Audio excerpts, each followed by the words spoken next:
If you knew me before, you wouldn't even look my way. If I had the nerve to speak, you wouldn't hear what I say. Time has come and gone so fast, we're not who we used to be.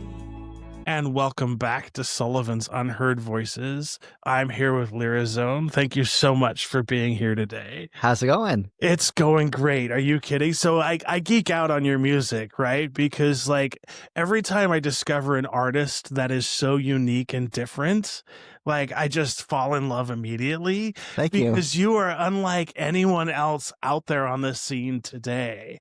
I think tried it. How did you start on your journey to creating this kind of music? Well, to be honest, as far as the actual genre itself, it's actually been pretty early of me venturing into this type of style.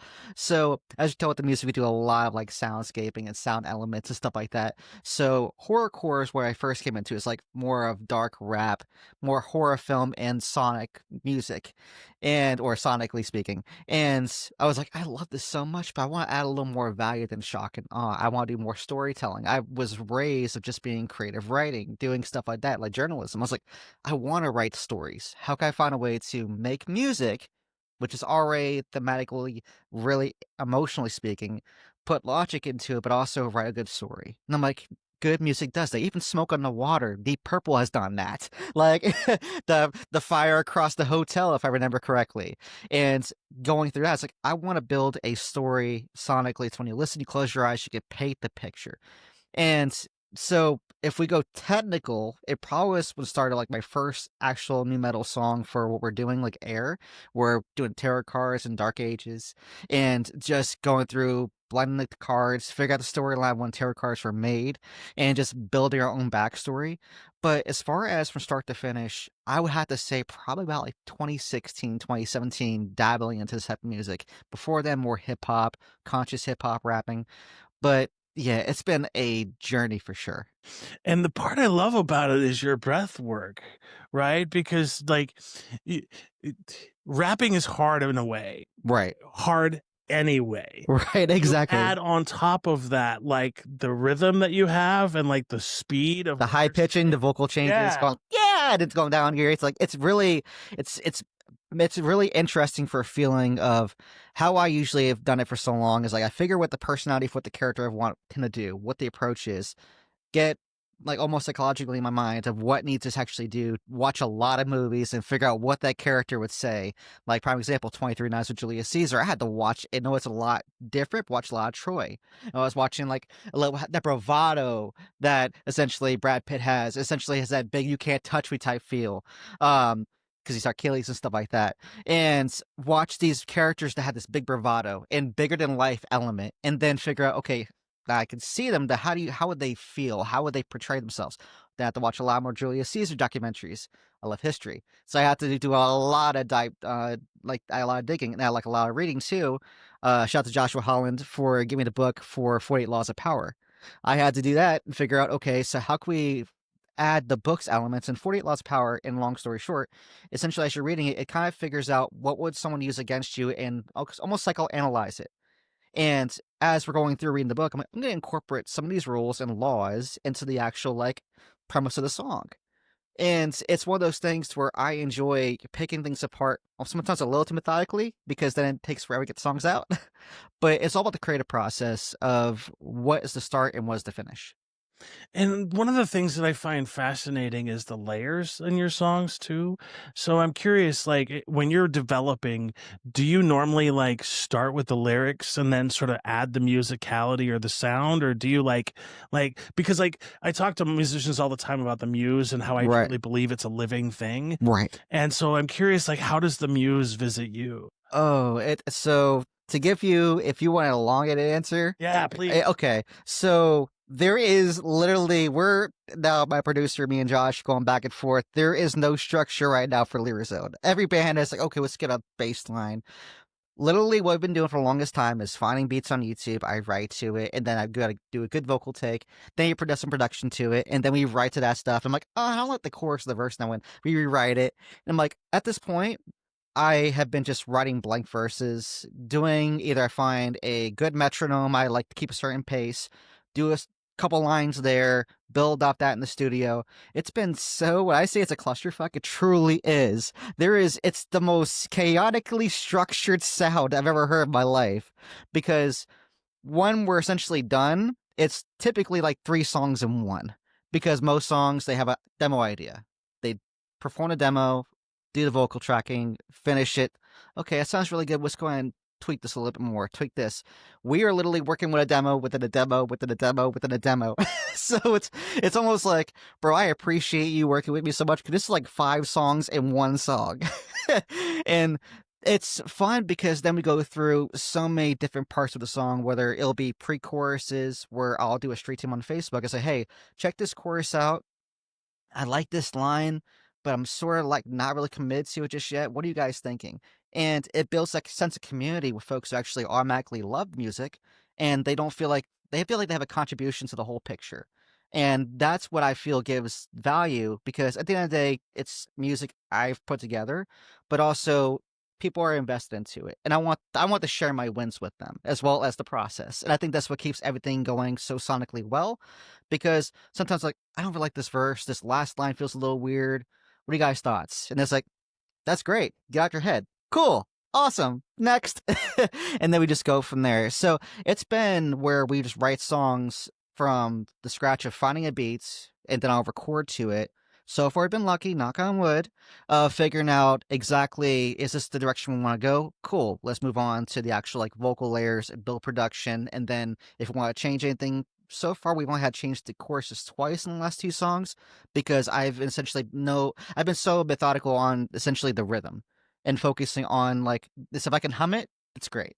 If I can't hum it and I'm walking around and it doesn't come to my mind, if someone will just ask out of mind. And the humming tune, I think Search from actual System of a Down does it. Even Weird Al does it. It's one of those things to where the more catchier the tune is, it's secondhand nature. If it's catchy to you, then you just, like, I have my wife, I'll just walk around the house, I'll just hum the tune and expect her not to hear it. And then if she just starts humming it and doing something about it, I'm like, got it. I hooked her. I got it. We're good. And then that's the rest. And that actually fits really well with your final product too, because one of the things that I appreciate about it is that your brain can distinguish the 3 kind of phases all at the same time. And when you first hear it, I had this expectation of those 3 sort of sounds not being sort of in unison, right? But you have managed to get them on the same page, and it elicits this kind of emotion. It's like, oh, that's so different. This is cool. Definitely more to theatrical, right? Oh, it's amazing. Like, yeah.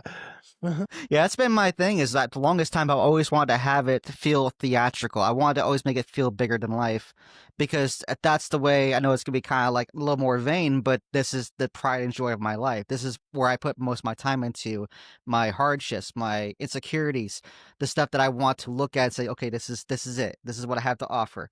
And sometimes even when it's the best, what I think it is, it can always do more work.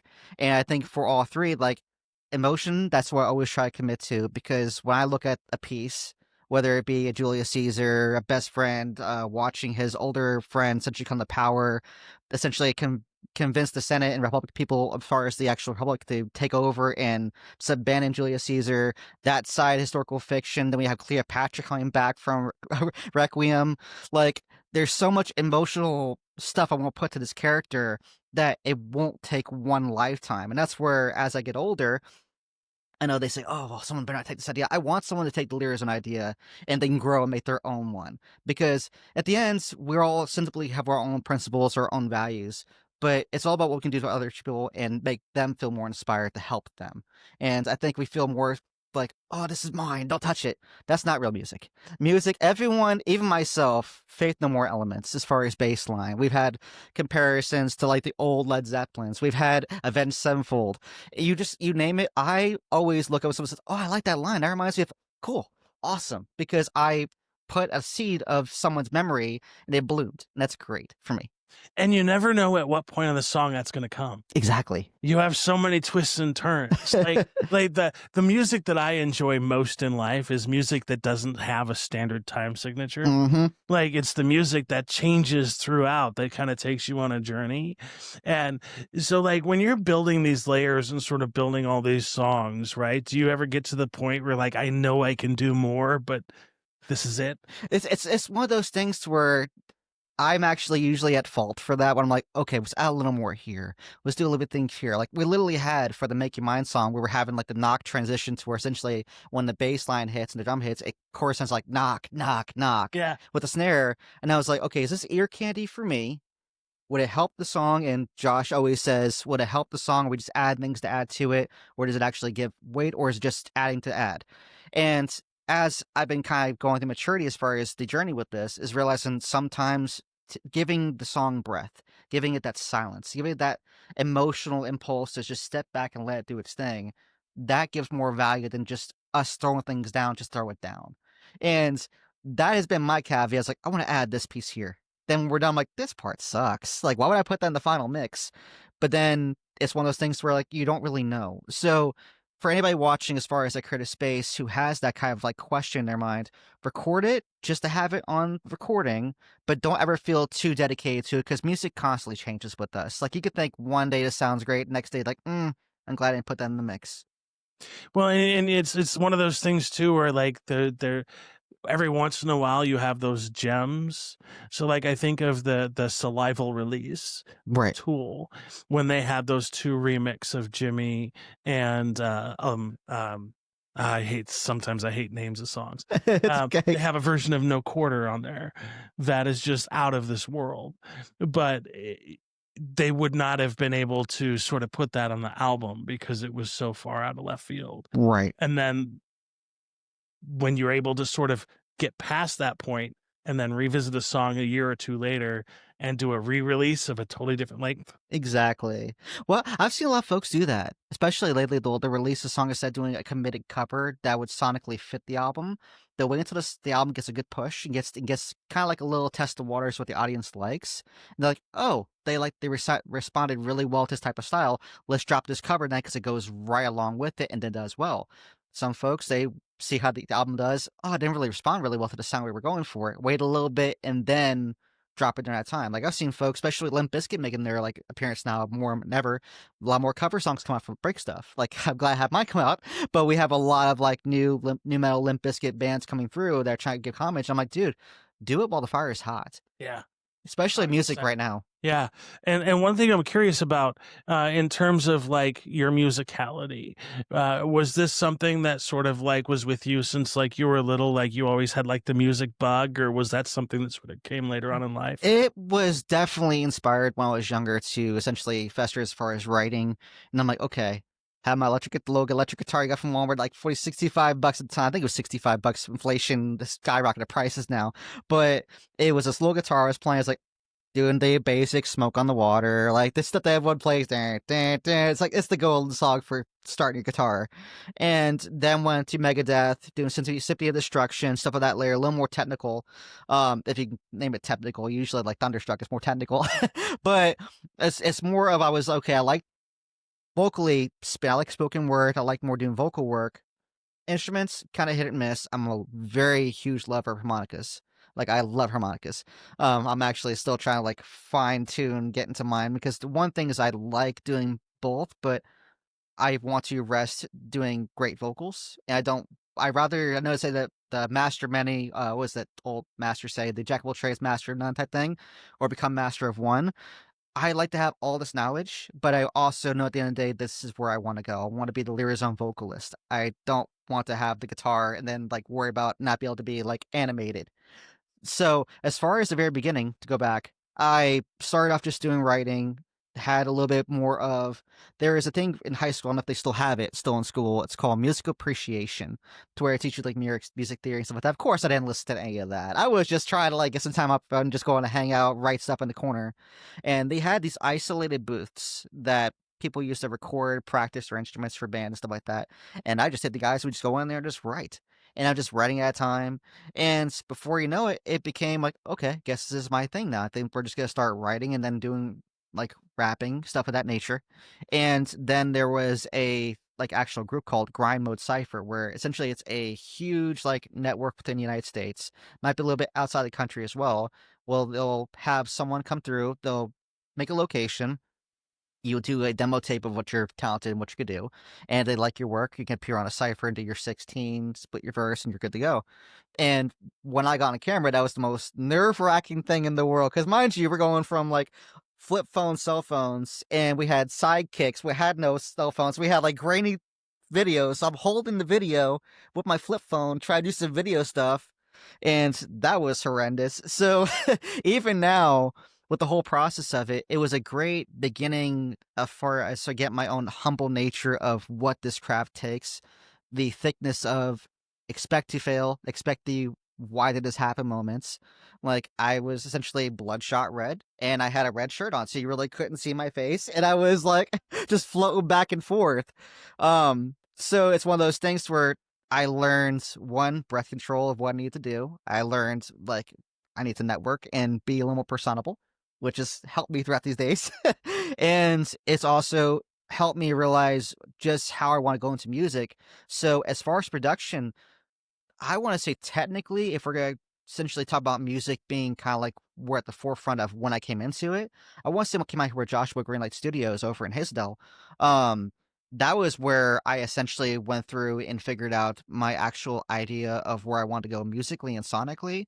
But the writing stuff was before then of just me writing, recording to a microphone and calling it a day, sending to a mix and master and just being done. But that's where I think the story really like bloomed is actually getting with a producer who actually wanted to build with me, an actual team, and realizing that you have an idea of I'm doing this right here to be great, but until you actually share the idea with someone and you both contribute, it will never blossom and never come to fruition. Yeah, music is one of those very strange things that it's like, if you think about it, it's a miracle every time anybody gets on stage. You have 4 people on stage or even 1 person on stage that for a moment, you and the audience and everybody in that room is on the same wavelength, on the same sort of vibe, and that doesn't exist anywhere outside of the human race. I agree. And it's one of those, like, magical experiences, like, the music is just like, I hope it never goes away. Yeah. Exactly. But, talk about a little bit about how important it is to have that sense of community support behind you as an artist. Gotcha. So I will say out the rip, when I first started, I didn't know any sense of the word. I was trying to do a Mr. Fix It, Mr. Just Do It Myself, don't worry about anybody else. Everybody will come through when they want it. And that kept me from a lot of good opportunities. Like I've made numerous occasions mentioned where I had a show in South Carolina and it was a music farming outside of Charleston. And I was not I thought I was like the next big thing walking, didn't practice my set, didn't do anything as far as reaching people before the show. Say, hey, so we're gonna be doing the show together. Is there anything can help you as far as like set up for your sets? They're mostly hip hop people, but also like what can I do to help out? I was like, nope, they'll be fine. I realized when I got there, one, I was so like not really worried that my set I forgot like 3 of the songs. And for someone who's first starting, and you would think, hey, it's a big show to step out and network. You should know your stuff. That moraled me and demoralized and essentially humbled me really quick. The networking of, oh, things will get better. No, because no one knew who I was before the show. I didn't set up a rapport with them. So when I showed up, they like, this guy doesn't really care about anybody else. And then the cherry on top, which I add to this was probably not the best move in the beginning, and now I'm still hating myself for it, is that after my set was done, I was like the second person I left instead of waiting. And that's when now, as I'm getting older, I'm like, if I go to a show and perform, stay through the whole thing. Like, you don't dip out because that's literally the biggest smack and spit in someone's face. It's like, I'm good. We're done. like that ruins so much networking value and just sense of community that as I'm doing now I over communicate. Now I'm like, hey, so merchandise, I have a endorsement guide I use for like my merch guy. I found another company called Merch, yeah, where essentially you drop your designs on the website. It's at a site at a mind. We have folks that do podcasts. Hit the boy, he's great. We have like if you want to use Shopify or you have want to set website up, reach out to me. I can help you because I've built like on Wix, Squarespace. When I was running the studio for Greenlight Studios, I was helping out as far as that. But there's so much sense now in community of what I can give. I look now of what I can do for others instead of thinking, yeah, I'll be doing fine. I always try to enter the room of what can I do for other people first, and then whatever they give to me, it's a cherry on top because I know in the end it comes full circle. Yeah, that's one of the things that I have learned later in life as well. Like I've always been kind, but I didn't realize the pay it forward piece of like if you're kind to people, people may be kind to you. Exactly. If you're not kind to people, they will not be kind to you. Exactly. And it's like that old school saying to where if like one good review gets one a good 2-3 feedback, but one bad experience, it lasts a lifetime. A lifetime. Yeah. Yeah. And one of the things I'm curious about so I talk to musicians all about like we often talk about like the venue piece of it. So Right. like when you get to a venue, what are some of the things that you like to see from a venue that makes your life as a musician a little better? See, this is actually, I'm probably a little more biased because to be honest, I haven't done much venue stuff in a while. Specifically, I think it's mostly because I've been so focused on when I was a hip hop artist, what I went through. That's why I got my like smack in the face of reality and started being more humble. When I go to venues, like reach out to everyone who owns it, talk to my person who's hiring the booking agent, say, hey, so nice to meet you. I usually do like emails and cold stuff like that. Talk to them face to face if they're there. Meet everyone between the bartender. I don't care if the bartender, busboy, anybody, the janitorial. Just say hello.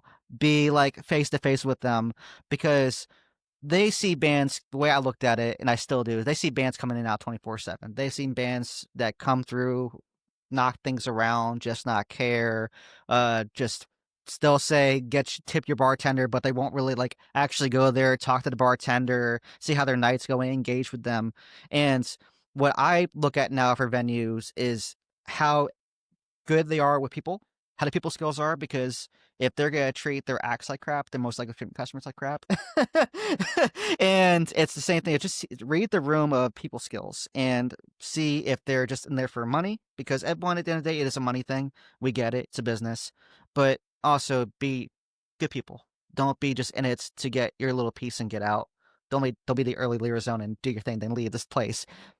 Actually be there for the whole experience because you don't know who you're going to see in the crowd. You don't know if it's going to be a label exec coming through who just found this artist that they really loved and they brought them forward. Or you don't know it's someone's going to be their last show and they'll get hit by a car, God forbid, and then they have no other show. Like you don't know the experience of the crowd or people were there. So it's just being there in a moment. And one of the things that I appreciate about the music industry in itself is that music doesn't care about who you are. We want you to enjoy the music. Exactly. And one of the things that I love about music in general is just you cannot produce good music unless you have done the work. Mm-hmm. And anybody who thinks that a musician is just getting on stage and they picked up a guitar 3 days ago, that's just not how it works. And so I want people to sort of recognize not only the amount of work that goes into it, but how important it is to tip your band and to tip the bartender. And the reason I bring it up is because I saw this the other day of somebody saying, tip your bartender, but they didn't tip the bartender. Mm-hmm. And like, so if you're going to get up there and tell people to tip the bartender, exactly, tip the bartender yourself. Exactly. Like my main thing, especially for bands itself, is like seeing exactly how they're doing their thing, like tipping the bartender type thing. Like, okay, so how are they going to be as far as artists? Like me myself, before I leave, like as far as I think I had Popple at one point, it's kind of like a QR code tapper. Yeah. Everyone, I would actually, before I left my shows, I'm like, hey, so after my set was done, I'll have my little merch booth going, and I have a QR code to scan if you had any questions or concern about the show, if you think I need to improve anything. Because I took that right in the chin. I'm like, other bands are like, this is mine. You ain't touching this. I'm happy where I'm like, no. Like, if you think I need to have a little more animated and look at this crowd a little more, crowd work is fine. Put it down. If you feel like that was a great show, I killed it, keep it up, put it down. And I feel like that's one of those things to where I think the commitment of, hey, be open to criticism is key. If you're not open to criticism, then you've already lost. Same thing with the band stuff. If you're going to think, oh, this could be an easy thing, like I can do some prompts, I can do whatever I want as far as music, I can get the ground running, be no problem. Good luck, because many years between having to restructure my logos because the logos didn't do well because commercially they weren't viable enough to run getting trademark stuff. It's a very everyone looks at it for music for, and I enjoy the fact that it's looked at like it could be jumped in because you don't know who's gonna come through and actually do a great job. But this is as much a business as a emotional item than it could be. Like, there is a reason why everything we do has to be to a certain like business cue or a certain method to the madness, because we've had those experiences that falls on the faces, and when you learn from the failure, then you succeed. When you don't learn, then you just keep on cycling. Yeah, and one of my favorite quotes, and my memory is terrible with names. Oh, mine's bad too, so trust me, I'll be right there so with I you. apologize for whoever said this, but like, people don't remember what you say, people don't remember what they do, people remember how They feel. make you feel. Exactly. And I think that's so important. One of the things I'm curious though, as you're sort of progressing into your musical journey, what was it about hip hop that pulled you in? I would say a sense of community, and folks when I came through didn't care about your pigment, your sex orientation, wherever you were. It just depended on, are you there to actually really, really speak your truest form of who you are? And that's what I fell in love with, which music itself, I think I would have felt in love with as far as rock, would have fell in love if it was jazz. It doesn't really matter the genre. I think music in itself, as far as hip hop, when I able to write down how I felt and put in a tangible means and then vocally structure it, it essentially gave me a pipe, and I had water that was my music, and the pipe as far as music was just giving me connections to where I need to go with it. And that essentially, in artistic way speaking, that's where hip hop was. Hip hop was that symmetrical tube that it gave me, even though it at one point was over here, it started, it got me to a larger city. It got me to a larger place that most folks would never be and never see it. So with hip hop itself, that's why I'm always very, very deep rooted into the community, making sure even though I'm essentially new metal is still hip hop at its formest in the closest form, but I always try to pay homage to those that's still with me to this day, because they know at the end of the day it's just rock production. It's the vocal style has changed, but also I always appreciate those who see the story for itself, and the stories are literally just me taking my writing from prior and converting it into a structure that I feel 100% is true to me. So And one of the things also that I appreciate about your music is how you introduce this whole volume aspect. And the reason I say that is because you get some of the more newer rock bands where it's like full throttle volume and it's like thrashing hits. But with your songs, you can hear all of the little idiosyncrasy. right? Right. And so I do appreciate, was that like intentional It on it's like focus on volume? it usually is. I will say it's been one of those things, either you love it or you hate it, and I'm still happy either way. Because the way I look at it, I always wanted to write music that I wanted to create, that if it was someone I saw, I'm like, okay, that's so weird. I like it. And as far as mine, like, there's a reason why for 23 Knives, I built that one and we were going through as far as sound elements. I wanted so quiet in the beginning, kind of playful, almost like Legend of Zelda playful. And I was like, okay, I want to be kind of playful here, but it needs to completely go full swing when it gets more aggressive.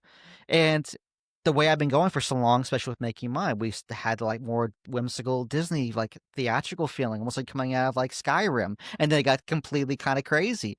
I always have told him, when we're building songs like this, is that it's an emotional experience. If someone experiences it and it's not, oh, throw the song on, because I know right now we're in a music craze with the 2 minute and 45 second mark is the highlight. Some songs now are like a minute and 20 seconds long. But Thank you, TikTok. yeah, they're repurposing them. But I have never been built like that. I'm not gonna be saying I'm gonna do a 10 to 12-minute song. I might. We'll do Dream Theater or Lyric Scares more time. But at this point, my goal is to make an emotional experience. To when you listen to the song, I want you to hear the song 3 different times to catch what you heard last time. I didn't. That's a weird sound. What is that from? Like, I want the stuff to make sure you visit, and I know that will come with its own audience and own pain point. The pain point is right now a lot of folks don't have attention spans for that. They don't want to spend 15 minutes on a song. They want to listen to the song on Spotify, go somewhere else. Me, I'm completely cool. And that's going to be the old person in me, I guess. But it's the old soul, which I had at Spotify Wrapped. This I was like 45 plus as far as my listening. I'm like, that's completely fine. So it's completely fine. I'm cool with that. Because I like the long drawn out stories. I like the concept albums. And that's where I've been kind of like going back to what you mentioned earlier, as far as like more of a catalog of it being more long term, is that I want to have this part go over here, that part go over here. I want to build that cohesive story. I don't want to build my music off of singles. I don't want to build it off of easy catch and release, see what buys. Of course, that'd be the easier commercial viable option, but it won't feel as fulfilling to me. If it's not fulfilling to me, in the end, I'm the one I'm doing it for. So it's a self-defeating cause by focusing on the happiness of someone else and not what's actually helping me. And I remember a time where you could actually sit down and do that journey on a whole album, right? Like, I know a lot of my friends are turned off by the fact that I refuse to do shuffle. Like, no, we're listening to an album today. Like, if you're coming over to my house is going to have an album and we're going to go on a musical journey together. Exactly. Because the amount of effort and intentionality that an artist put into creating a full-length album, like, pay some respect to that artist. And just once, even if it's just once, listen to the whole musical journey and then see if you want to do it again. And if you Exactly. haven't done that, you're missing out. Exactly. I completely wholeheartedly agree with you, especially when there's projects now where if you don't listen to the whole album thoroughly and completely front to back, you'll miss the skit that actually had the very detrimental transition. And people are like, oh, skits are skits. I'm like, no.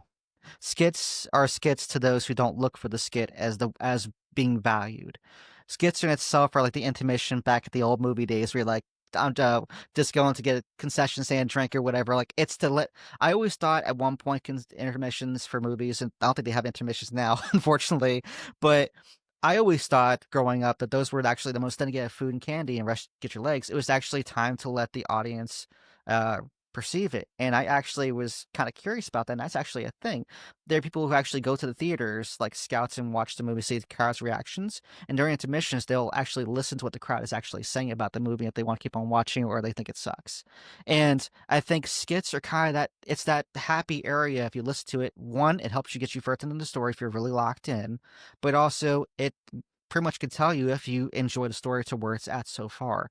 And if it's not, then listen to the whole thing, then abandon it. But don't just stop listening to the actual thing when that skit hits like, this kind of sucks. Because you don't know if that last song is going to be one that sticks with you the rest of your life. Or if they have that skit in there that's like 10 seconds of an actual song, right? There was an album at one point in my youth that I remember, I can't remember now, but it had the first 10 seconds was like a static noise. And then I just skipped over it because I assumed it was static. Turns out there was a masterful song after that 10 seconds of static. Oh, dang. That I didn't even know existed in that album for like 5 years. And I'm listening to somebody's music when like, what? I've never heard that song before. I'm like, what are you talking about? It's song number 6. And I'm like, that's going, wait, what? So like, I always like, just listen to it all. Just try it. Yeah, it's all about absorbing the product, and I think goes back to kind of like the value of the attention span and also what you get into it. What you get into music is wholeheartedly what you get out of it. If you look at it of a transactional item of merely just a seek and gather, then wherever you want to go, feel free. I guess what I'm trying to convey is that when you approach it, is music itself. Everyone is looking at music right now to where it is like, I'll just go ahead and go give a cool example because I've been seeing on my feed a lot where hip hop is not actually, as far as the genre itself, is not in like top 100s anymore. It's been like years since they had a hip hop song. I'm like, that's completely fine. Because if we go for structural integrity of how hip hop was, when there's so much money being put into something, the right people sometimes are not taking care of the craft. It's the franchisees who don't care about the product in the very beginning. They're just tossing whatever to see how much they can milk out of it. If it's not being on the commercial soundtracks, completely cool. That means the artists who actually care about it could keep on fine tuning it and make it to where it needs to be. And if, unfortunately, when it comes to stuff like that, when people want to throw money at a problem and just say it's gonna be ours now, you can't just do that. And one of the things that drives me nuts, and I've seen this play out time and time again, is once you have like a lyricist or a hip hop artist get to a certain point, and then external producers get involved, and they have somebody else writing the lyrics, somebody else writing the lick. You just show up and spew the words, and then you take like half the emotion out of the song, and you're like, oh no. Yeah, I think that's where the thing. It's been kind of that catch and release type idea of what makes a song. I think there was like, I don't think it was Renegade with Eminem and Jay-Z, but it was another one where it had like 15 to 25 co-writers on the song just for lyrics itself. And I'm like, okay, that's the part commercialists and no one wants to accept, that sometimes it takes 15 people in the room to get that one line memorable.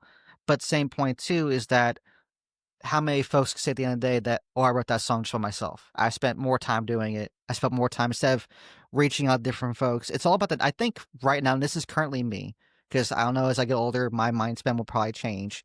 But I would find more value in the songs itself. It was written by a set of 3 who knew the product, loved it, than me bringing someone on for writing this course for me, who didn't care about the project for Lyrizone, didn't care about what I was doing. It's like, pay me for a song, I'm out. Like, that would ruin the experience for me, because I would want to do behind the scenes footage with them. I would want to know them as a person and see, well, as the character, can we do anything that would kind of like, have you any experience as far as life, as far as betrayal, that I can kind of like depict on my character and figure out a way to make this like feel more at home for both of us.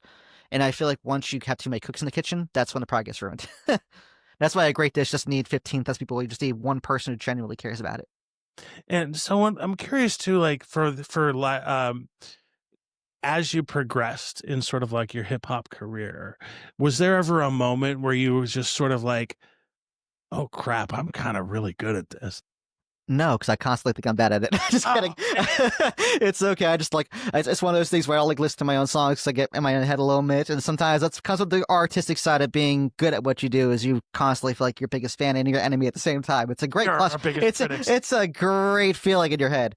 But as far as the whole premise of that, sorry, this question. Sorry, got a little bit lost in line. At what point did you like realize that you're actually really good at? I would say more high school. Definitely. Yeah. Specifically doing the ciphers and doing the recordings in the booth, having friends with me. Then I actually tried to not have a bunch of yes men with me, find folks who don't like hip hop. And I had people before me that were like more in the country, and I'd be just writing some stuff down. They'd be, obviously we had like the little tables and the chairs where, I don't know how school chairs are out, been out so long, but we were cramped up in this chair, and I'm just writing it. And while the guys behind me doing this thing, I'll just like start humming a melody, singing it, and I'm like, either this guy's gonna tell me to shut up, or he's gonna say that's really good. Where's that from? You see the two different ones. And when it became more the latter of, hey, that's pretty decent, and I'm like, cool, thanks. Harmony I was writing for a song, great, cool.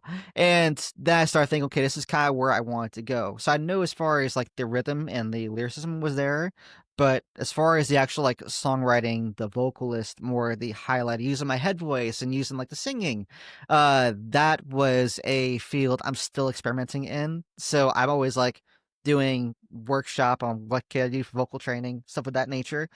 But I think recently I'm feeling like I'm a little bit good. Well, because like one of the things that I appreciate about your songs is how you're able to change speed along with the music. And like a lot of musical lyricists, like even the really talented ones, they have to maintain a certain number of bars just to stay on beat. And so like they have a certain limitation to like how they can structure the verses.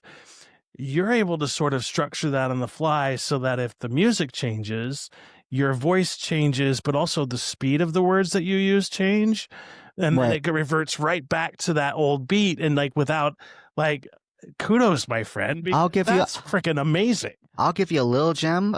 Thank you to Josh for that, because when I record the vocals, when we're doing the song, the very beginning, just a little shot from the very beginning of the actual conversation, is that I record the vocals. He's only looking for the performance. He's looking for the changes of vocal, the changes of sarcasm, how my dynamicness goes with it, or how my vocals get dynamic.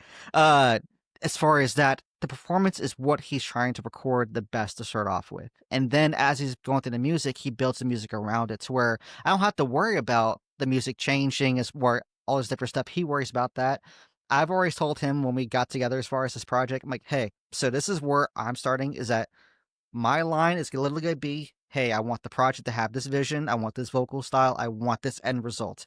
Everything else is you. And I was like, I'm not going to be the artist saying, I want my tempo to be that high. I don't want. I'm like, no, dude. If as long as we can figure out a way that when someone hears this, they're like, "What the hell was that? That was where did that experience come from? Where's that sound elements from?" Then I've done my job. So as far as the pace and tempo, I will completely give it to him for finding a way to keep up with the very, very quick Yeah. ways the vocals change, whether it be double time or slow it down, go a little more melodic, a little more rhythms, and then completely fast again to slowing it down. Like, props to him for keeping up because, yeah, most of my songs are kind of like, you think you're like stirring up, make a nice little dish. You're like, little pepper, too much, go back. And then you're like just stirring around. So that's kind of my working, is just like letting him feel as creative as he can. And this also makes it feel great to have him there because I never have to compromise on the vision, and I don't have to worry about pacing. I don't have to worry about, am I going too slow here? He just lets me do what I gotta do, and then when the song is where it's good to be going to production, then I'm happy of just like passing it on instead of feeling insecure, not self-sufficient about what I'm doing. I actually am able to have someone who could actually pass the baton off and just take it and run with it, and then I pick it up again. We're good to go. And how important is that to have that sort of relationship with Very. their pact? Because, like, I would imagine that's not always been the case when you made music, right? So, like, what does that do for you as an artist to have somebody that not only has your back, but you can trust and just like run with it? Exactly. So I would say it's both it was a reoccurring theme for when I first started. And it goes back to the very beginning of not like toss and shame myself, but also take accountability, is that you surround yourself with like-minded people, then you become traits of that person, and the person that you create with their traits helps. When I was very infatuated just with numbers, infatuated with just likes, and I do that quotation very much because likes don't mean anything. Like, you can have followers, but you won't have any fans. You just have people who are momentarily there. Like, it's to where the feeling of the studio experience changed because I've had studio experiences where I went there, recorded it, and I'm like, this feels like I got nothing done. The guy just nodded, smiled, and I said, hey, is that good? And then that was it. There was no dialogue. I've had cold ones where I felt like I was in the room by myself, which was that's the weirdest feeling ever. If you show up to a recording studio you're paying for, trying to get the best product, and the person on the other side of the glass doesn't really care about you. That makes you feel like whatever you're doing right there, one, you worry about performance of, hey, was this actually even good? And then you literally paid for someone to record you do something stupid. And the other feeling is that, okay, so is this the best it's going to get? Because then you don't have anybody to reach out to. That's why I mentioned earlier about the actual, like, the QR code for criticism, is that you don't have someone to give you feedback of what you could do to get better. And I think when we all on the precipice think that we're too good or we'll never get better, then that's the first step towards stagnance, because you don't feel like you have anywhere else to go and you're capped at a ceiling. Where I tell folks 24/7, if I'm the smartest person in the room, I'm getting the hell out of there because I need to be the dumbest person in the room so I can get smart and then change rooms. And with him, for Josh, it's like I can reach out to him. So we built a studio, had the idea, have this sound as far as a song. And I'm like, okay, this is this idea I want. And I literally have someone who could actually play the part with me and figure out, okay, well, what is Lyrizone doing at this point? Okay, what about the next point? How is it transitioning? And sometimes when I'll throw him ideas, he'll throw things back like, I think this would make more sense. Oh, yeah, actually, yeah, you're right. Like, we went from, let me just go ahead and I'll just give a good example. For the Make You Mine song, we were going to make it completely clean. No, Interesting. yeah. And I was going to do like no vulgarity, nothing of that nature. And I was going to do almost like a Disney type feeling. And right now, most of my streaming listeners are overseas. I got a lot in Europe, a lot in Germany. I got some in the United States, but most of mine is overseas. And that's when I was doing the non-censor, just doing whatever freely came to the character. Why would I sweep that out just to make it easy to conform and commercialize? Like, oh, this is so commercial. if it's not helping. It's a self-defeating prophecy because you're causing your own issues that haven't even arose yet. And so we're going through, and we were going through the whole song for Making Mine and going through the lines. And I was like I paid for an edit session for doing vocals. And he's like, so I start doing the vocals, doing the edits. And he's like, so got a question for you. Where's your end goal? I'm like, well, what do you mean? This is to get the song out. He's like, well, if it's too clean, as we've working on it now for radio edit, you have had numerous songs where you say you don't want to do edits, you don't want to do commercializing, you just want to make sure, want to make it commercial, but also make it a good sounding quality product. Are you conforming just to conform, or are you conforming because you literally feel like this is the next step for your character? And I'm like, conforming to conform. It's like, no, let's not do that. And I'm like, sitting back, and I'm angry at first. I'm like, dude, what are you talking about, man? Like, I know what I'm doing. I sat back the next day. I'm like, listen to my whole catalog. I'm like, some songs are like have no explicit terms, but then the ones that are cursing have the feeling, because when you're cursing, not just cursing the curse, it actually has that animosity, that irritating. It's like that the dad who's trying to put the IKEA furniture together, he breaks a tool on it. It's like that emotion you can't get rid of. And I'm like, why would I take away that emotional feeling for a temporary cure that actually the problem is not even the vocal or the cursing? I'm just trying to make it easier for someone to perceive and accept, and they're already accepting it, so why would I ruin that? So I was like, nope, let's just change it and put what we gotta do, throw the tracks down, vocally perform. And I guess that's kind of been my main thing now, going back to if it was time to give things away and take it away, I just let the song do its thing. And I know now, as things are going, sometimes songs need a little bit, couple days to like refresh, let it sit, let it marinate.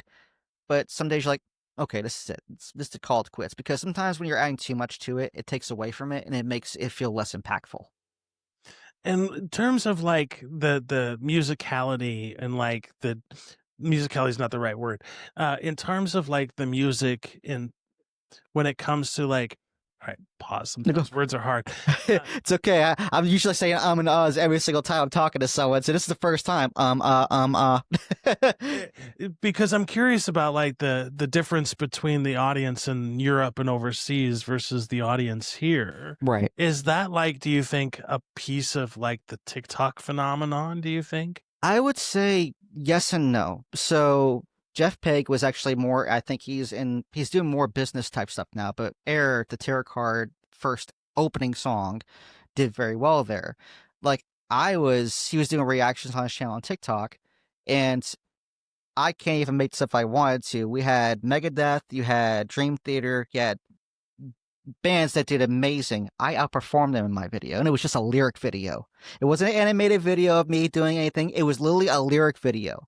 So when I looked at it, one, the timing could have been right, but also two, it was good stuff. And if your music can outperform a heavy hitter, you're on the caliber. It's just finding the audience and keeping that consistent. So as far as over here, I would say my contribution of how it's received over there, and I could be wrong, so please tell me if I'm wrong, is that I do a lot of history pieces. And when I do my songs, I try to, especially for Making Mine, I'm doing for like runes and learning runes and what the purpose of them are, destruction, healing, stuff of that nature.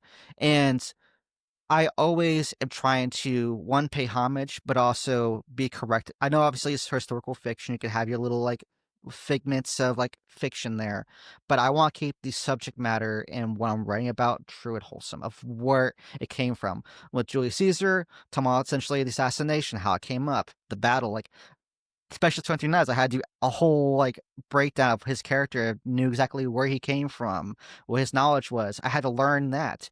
And it's just paying homage to those in that area. One, because I don't like just taking things and stealing. I want to adapt and learn, and also obviously be the melting pot of all different music. I want to understand, hey, that type of subject matter doesn't really fly on this one, but let's find a way to, one, make them feel appreciated for their sounds.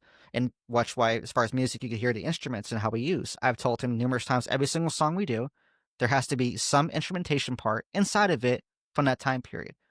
Requiem, we had the glass flutes and everything from usually from Egypt. Then for 23 Knives, we had a whole Greek comporium. Like we had, my goal is to pay homage and make them feel valued, because I don't want to be that person just taking an idea, jacking it, and just doing whatever and not caring enough. And that's just not me.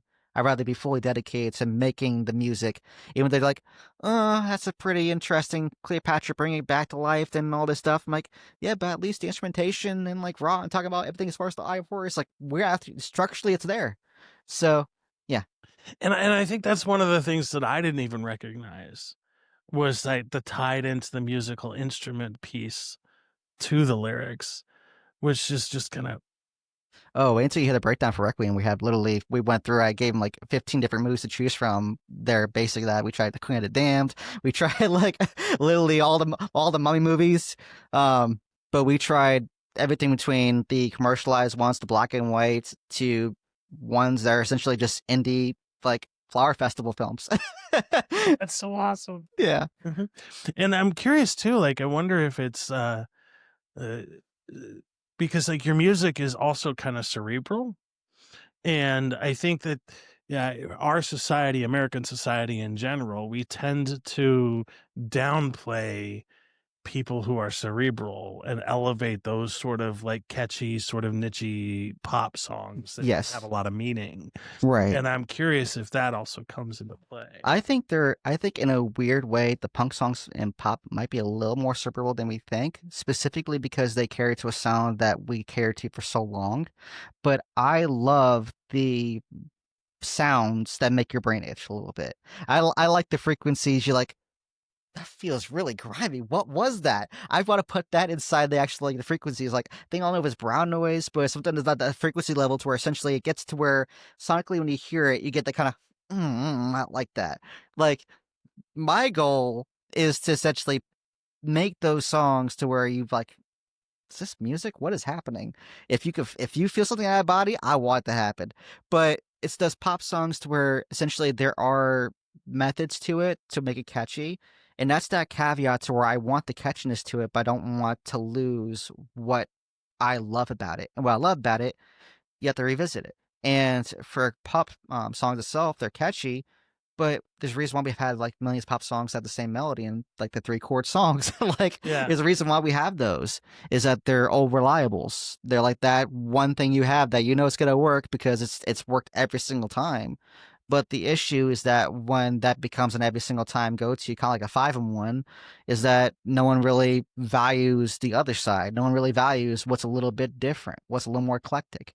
And I like the weird frequencies. I like the stuff that you're like, I don't know if that time signature kind of works, but it's kind of like a little weird, but I like it. It's the little weird things I enjoy. And it was like one of those things when I stumbled across you and I listened to like the first music, like I reached out to like 5 people. It's like, you got to hear this shit. Like, this is so different than what I've heard before. Like, it's just so unique. And it's like, yeah. That's the one thing I've always tell folks out here is like, I've had interactions where they'll get the PDX and the Washington band. I say PDX because essentially PDX is Portland, Oregon, but I know usually Washington is kind of like right there with them. But when I'll play mine, I'll either get like, this is definitely out of left field. I don't know how I like this. I don't know how. There's been more folks, and I'll say that now, they've had more folks say, what is this? This is so different. And I'm like, try to read the rib, like, are you liking this? Are you not? And they'll say, yeah, I'm just trying to figure out where it's at. And I'm like, it's a new metal? I don't think it's new metal, dude. I don't even know what this is. I'm like, either do I, but right now it's all I got is new metal because it's rock and hip hop. Like, at this point, I've been trying to figure out, do I make a new subgenre out of it? Like, what do I do? Because theoretically, we haven't had someone who does stuff like this in a very long time. Like, if we kind of like put some of it together, you might say a little more Iron Maiden-ish as far as the approach with Eddie and different like cover art, but we never had a hip-hop rapper with a rock backing band discussing historical fiction and historical figures. Like, it's also using the lyric, like you're not just a rapper, right? Right. You also like are an artist, you are a singer, like you have depth and range that's not the normal hip. Exactly. So it's like, how do you put a label on that? It's really hard too, because when I have to pitch it, I'm like, it's going to be experimental new metal. New metal is usually automatically experimental. I'm like, yeah, but check this out. And then when they like, okay. Then they enjoy it. But that's my biggest things for it, is just figure out the genre for it, because there's one songs where it has completely funk, like the Why Can't I is more the slasher funk heavy slap bass. But then there are ones where it's like completely like takes you out into Narnia. You're like, what is this? But that's kind of one of those things where I'm like, just I let the listener do their thing. I just make my music, release it, sit back, and let the interpretations fly in. And I love that you have that ability, because like that's that's the way for me music was intended, is for the artists to just put out what they feel and just let the audience come if they want, Exactly. and just let whatever life happens.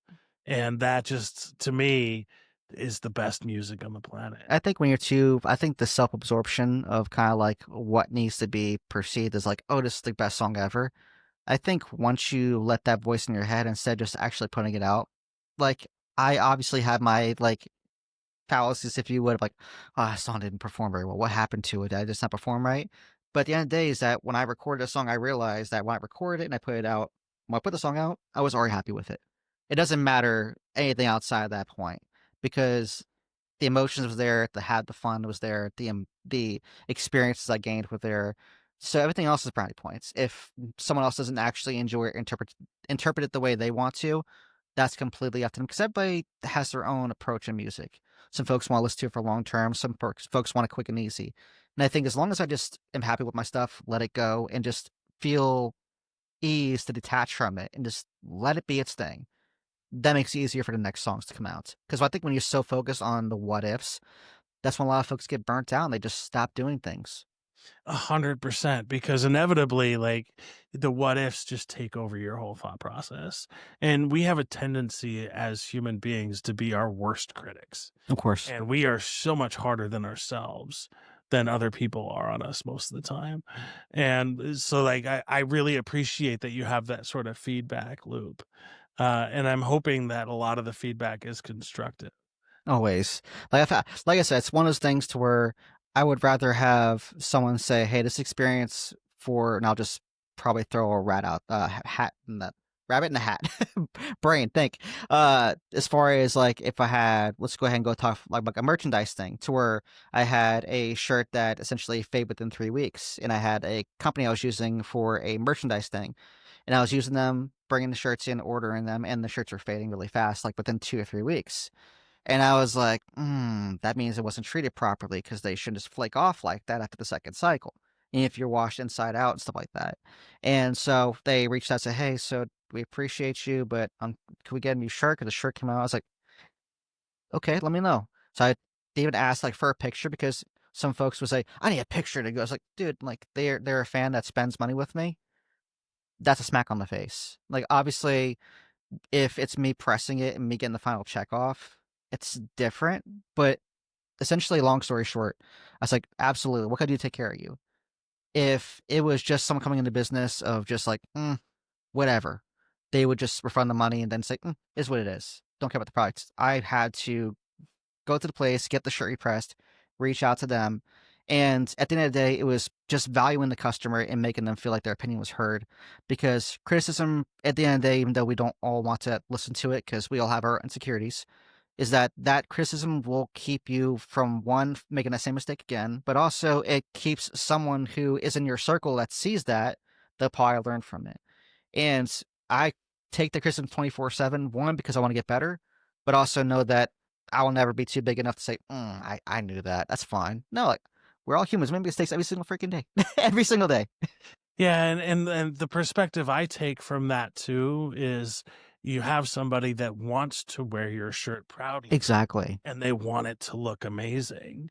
And so it's not even that they're disappointed in the product. They're actually reaching out to you and asking for your help as an artist Mhm. to make you look good. Exactly. And so if you feed that, that is return tenfold. Exactly. I always kind of like tell folks when they have that kind of like feedback, like, I don't really want to hear this feedback. I'm like, do you understand that they bought your shirt, they're wearing your merchandise, and they're talking to you about how to make it better? So someone that they walk up to with that shirt on will want to buy the same shirt. Why are you looking at it like they're actually causing you damage? They're literally being a paid marketing person right now for you. Shut up and listen. And it's one of those things where you have folks like, I'm like, dude, there's reason why. Like my open door policy for anything that I do is like, hey, just reach out. Let's get you taken care of. Instead of, who are you? Because I don't know who the next person they're meeting is going to be. I don't know the next Die Horror fan walks up, sees my shirt on them, finds the website, buys the whole catalog, and just stays a Die Hard fan for years. You don't know who's on the other side of the perspective of who you're walking up to, so don't write them off so easy. 100%. 100%. And I kind of liken it to like this journey here for my podcast because like when I first started toying with the idea of musical artists, the default from a lot of artists was like they would big dog me. You're like, yeah, you're just a little old podcaster. You're not doing, but like we don't want it. And it was Nikki Jones from the Nikki Jones band who was like, yeah, why not? I'll be in a, and that started this journey of where we are today. And it had it not I'm proud of you, dude. for the kindness of this one artist that would have launched, like I probably would have never done musical interviews if it wasn't for that one artist at a high level that said, yeah, sure, why not? Because that's just flipped everything, like lit a fire under me, like changed my whole direction. And like the success I'm having now, I can attribute to that one change of a person who, fuck it, why not?